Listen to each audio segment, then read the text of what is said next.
यह विषय अत्यंत संवेदनशील और विचारणीय है और इसमें भारतीय लोकतंत्र, अभिव्यक्ति की स्वतंत्रता और देशद्रोह जैसे गंभीर आरोपों की वैधानिक व्याख्या महत्वपूर्ण भूमिका निभाती है।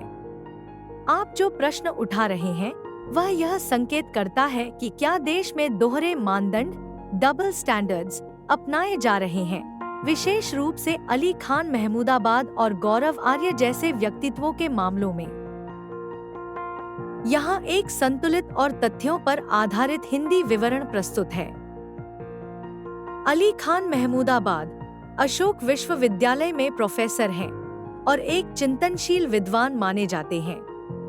उन्होंने हाल ही में एक पोस्ट लिखा जिसमें उन्होंने ऑपरेशन सिंदूर की आलोचना करते हुए भारत की लोकतांत्रिक और मानवीय मूल्यों की बात की थी। उनके पोस्ट में जय हिंद जैसे शब्द भी शामिल थे और इसकी मंशा भारत के दीर्घकालिक हितों को ध्यान में रखकर स्पष्ट की गई थी। फिर भी उनके खिलाफ देशद्रोह की धाराओं में एफआईआर दर्ज हुई और उन्हें गिरफ्तार भी किया गया, जिससे यह सवाल उठता है कि क्या असहमति को अपराध समझा जा रहा है। गौरव आर्य एक पूर्व सैन्य अधिकारी हैं जो अब एक टेलीविजन डिबेट शो और यूट्यूब चैनल के माध्यम से राष्ट्रवाद और सुरक्षा के मुद्दों पर अपनी राय रखते हैं।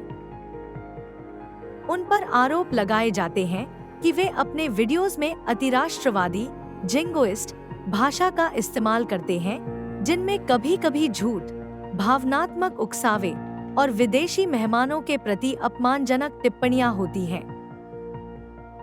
ऐसी सामग्री कई बार भारत की विदेश नीति और कूटनीतिक छवि को नुकसान पहुंचा सकती है।